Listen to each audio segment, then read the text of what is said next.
Сәлем достар, біз бүгін өте дәмді жұмсақ бауырсақ дайындайтын боламыз. Оған бізге ұн, қант, тұз, ашытқы, қалған қаймақтар желінбей қалған және майонез керек болады. Ашытқымызды 3 қасық саламыз. Содан кейін тұз саламыз 2 қасық, қант саламыз 3 қасық, жылы су құямыз. Жылы болу керек, қатты ыстық болмау керек. Қатты ыстық болса ашытқымыз пісіп кетеді. Содан кейін үйде қалған қаймақтардан саламыз, бар болса жұмсақ болу үшін. Майонезімізді саламыз. Содан кейін осылай езіп араластырамыз. Түйіншек болып қалмау керек. Содан кейін ұнымызды саламыз. Менде общий 5 кесе ұн кетті. Тестамыз қатты жабысқақ болмау керек, қатты болмау керек, средний жұмсақтықта болуы керек. Содан кейін маймен осылай бетін майлап, салфанмен жауып қоямыз. Жылы жерге 40 минутқа қойып көтерілгенін күтеміз. 40 минут өткеннен кейін осылай 2 бөлікке бөлеміз.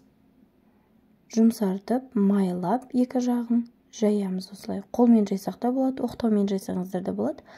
Тесто жұмсақ болғандықтан қолмен де жақсы жайылады осылай.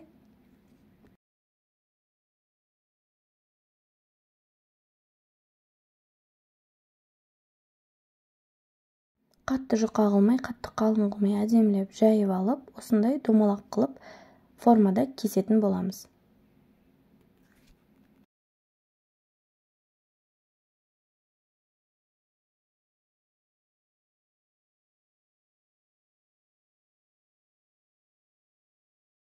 Барлығын кесіп, осылай бөлек ыдысқа жинап алсаңыздар болады, пісірген кезде ыңғайлы болу үшін.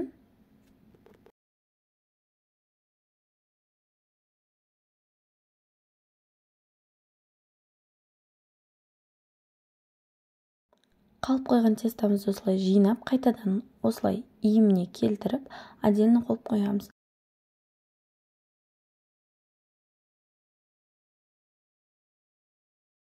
Майымыз қызамыз дегенше жаңағы тестамызды демалдырып, осылай қайтадан жаямыз және тағы да жаңағыдай дөңгелетіп формамен кесіп аламыз.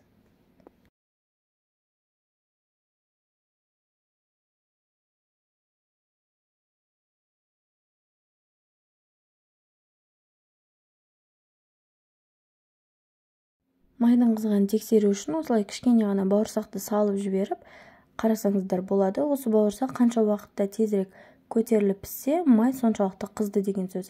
Әдемілеп қызғаннан кейін жайлап бауырсақтарымызды салып бастаймыз. Қызартып, әдемілеп екі жағын аударып пісіріп аламыз.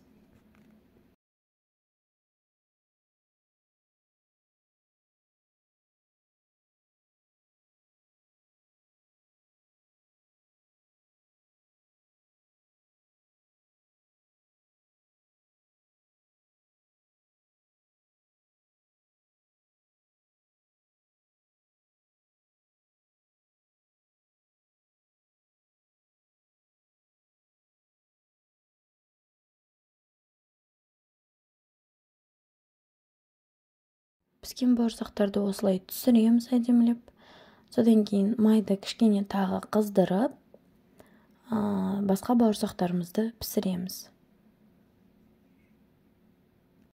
Мінекей бауырсақтарымыз дайын. Осындай дәмді, жұмсақ, үлпілдек бауырсақ пісіргіңіз келсе, менің каналыма тіркеліп, лайк басуды ұмытпаңыздар.